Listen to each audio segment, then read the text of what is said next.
एक और अहम खबर शेयर करेंगे आपके साथ। इमरान खान के वारंट गिरफ्तारी लेकर कोयटा की पुलिस टीम लाहौर पहुंच गई है।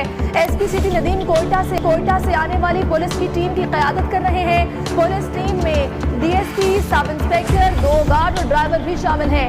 गिरफ्तारी के लिए एंटी राइट फोर्स समेत 1300 एहलकार तलब करने का इम्कान है। इमरान खान को गिरफ्तार करके मच जेल ले जाने का इम्कान है। कोयटा जुडिशल मजिस्ट्रेट की अदालत ने वारंट गिरफ्तारी जारी कर रखे हैं। इमरान खान को गिरफ्तार करने के लिए कोयटा से पुलिस लाहौर पहुंच गई है और बताया जा रहा है कि एसपी सिटी नदीम कोयटा से आने वाली पुलिस टीम की क़यादत कर रहे हैं। पुलिस टीम में डीएसपी, सब इंस्पेक्टर, 2 गार्ड और ड्राइवर भी शामिल है। गिरफ्तारी के लिए एंटी राइट फोर्स समेत 1300 एहलकार तलब करने का इम्कान है।